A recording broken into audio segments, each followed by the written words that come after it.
ამინ სახელითა მამისათა და დისათა და სულისათა ჩვენთან არის ღმერთი. ღმერთმა დააგლოცოთ, ღმერთმა გააკურთხოთ, გაგაძლიეროთ, შეგეციოთ აღსრულებული მსახურების მადლი და ძალით.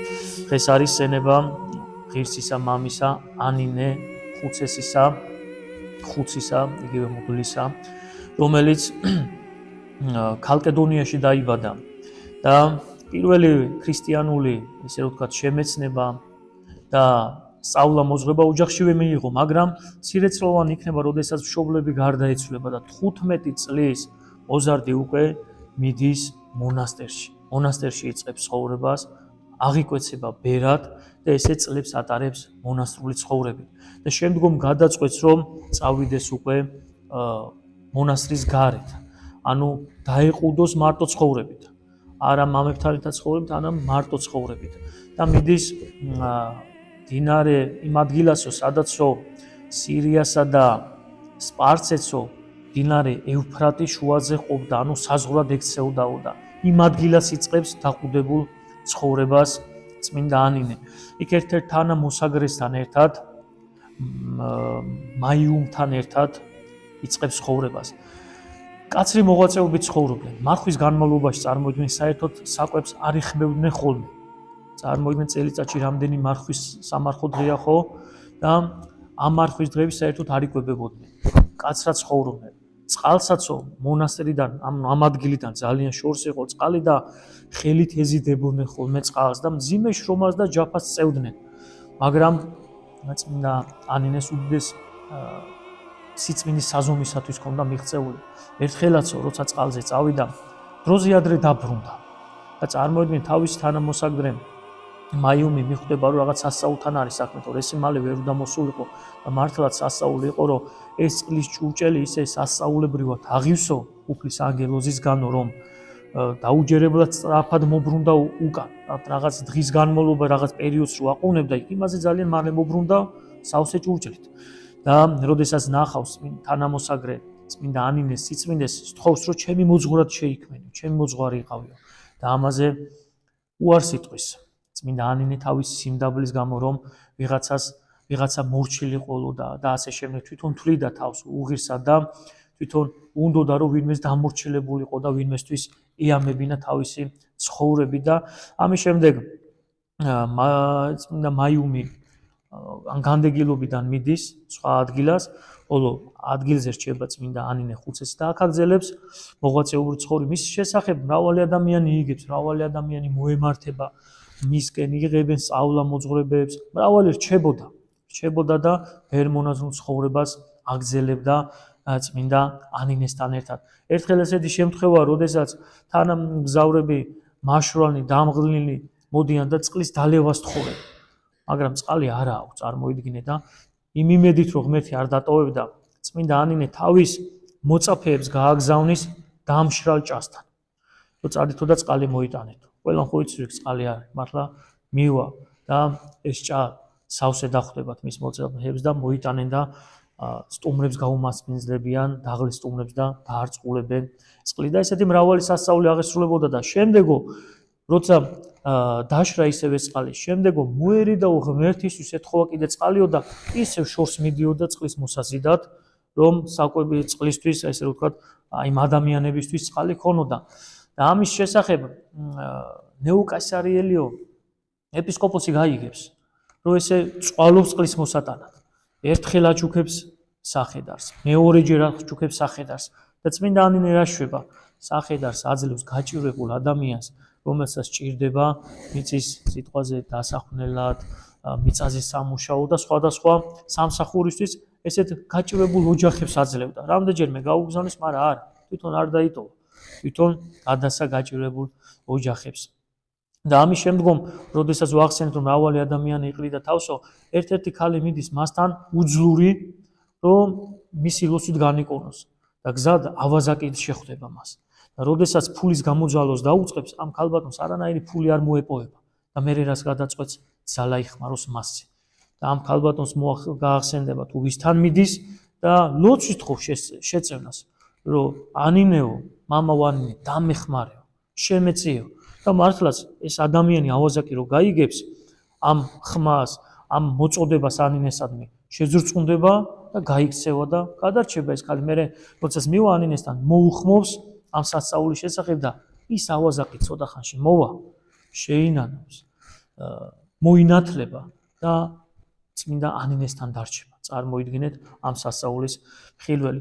ესე მრავალი წელი დაახლოებით 120 წლის ასაკს იქნება მიღწეული, როდესაც შეისვენებს მის სიკვდილის წინასწარ განჭვრეთს და სიკვდილის წინო მოსე და აარონი გამოეცხადა და მასთან საუბრობდნენ, როგორც მისი მოწაფეები აღწერენ ამ საუბრის შინაარსიდან გამომდინარე, რომ მოსე და აარონთან საუბრობდაო მის მიცვალებამდე და შემდგომ ესე სიტყვებით რომ უფალო შეივედრე სული ჩემი მიიცვლება ღვთის წინაშე. მისი ლოცვა შეგვეციოს და გაგვაძლიეროს და სულიერ და ხორციელად.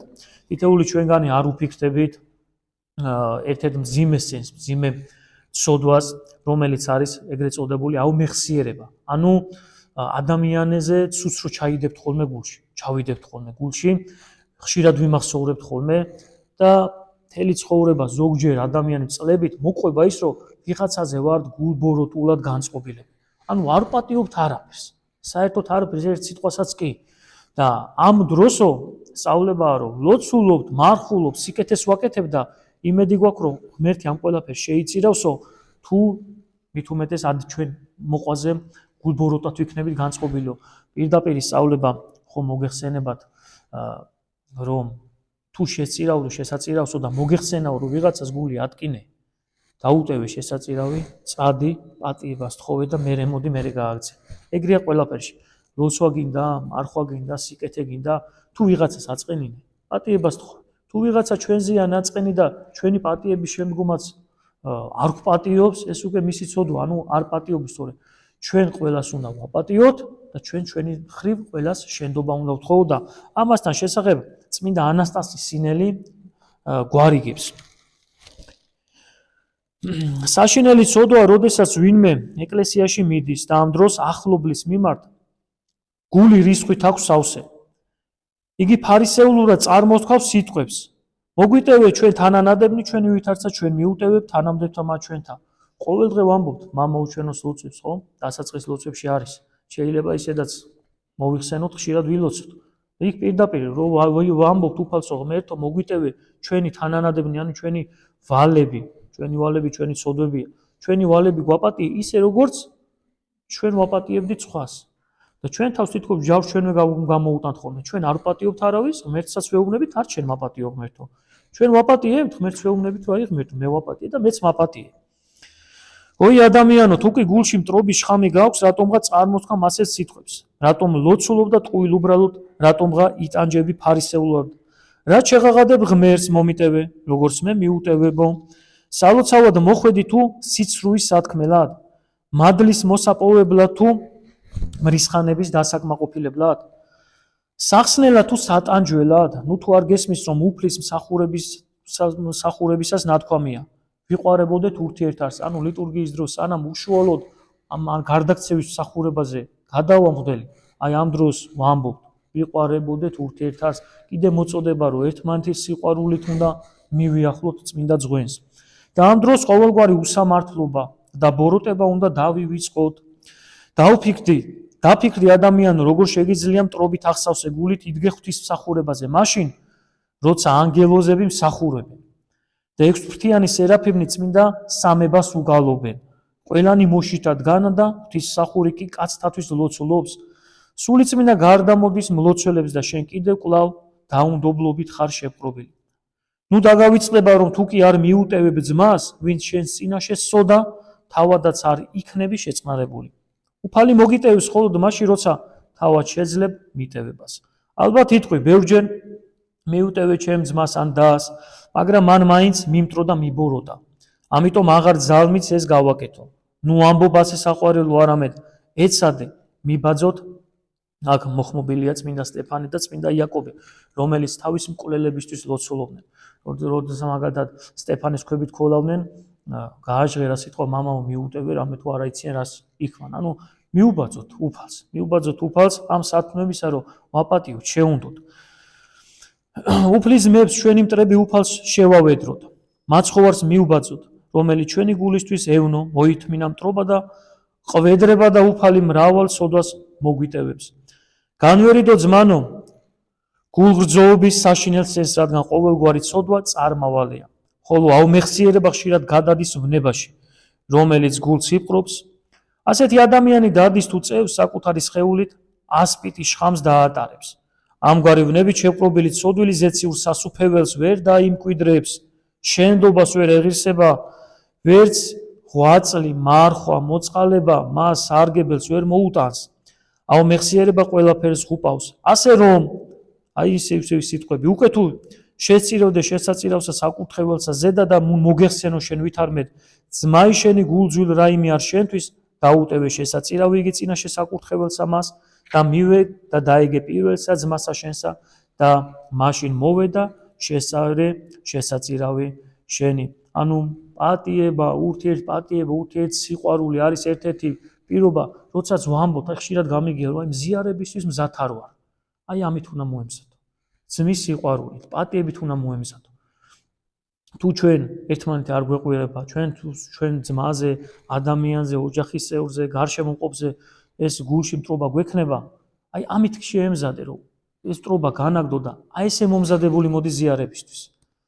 რომ სრულ ვითომ ის არ წავიკითხე, არა, არაფერი არ არის საჭირო. თუ ჩვენ მტრობა გვექნება, თუნდაც დღეში 10 ჯერ წაიკითხე ზიარების წინალოცვა და 10 ჯერ თქვი აღსარება, თუ ამას არ შეინანებ, იმიტომ რომ ხშირად არის აღსარებებში გაჟღერებულა, რომ არ პატიება. აბა თუ არ პატიობ, შენ მოდიხარ აღსარებაზე. რა გამოდის? როგორი შეუთავსებელია. აბა ღვთისაგან როგორ გინა პატიება? აღსარებაზე მოდიან და ამბობ, რომ არ პატიება. ანუ არც ადრე ვაპატიო, რომ მოვდივარ, არც ახლა არ ვპატიობ. ხშირად ისმის ხოლმე ესეთი სისუსტეები და არა, გულიდან ამოვიღოთ ეს ბოროტება, შეუნდოთ ყველას, ჩვენი მხრივ ვთხოვოთ ყველა შენდობა, ვისაც გული ვადგინეთ და ვინც ჩვენ გული გვადგინა, კიდე ღმერთმა ყველა შეუნდოს, აპატიოს, დაალოცოს და აკურთხოს. ღმერთმა მშვიდობა და სიკეთე გაგიმრავლოთ. ამინ. ჩვენთან არის ღმერთი.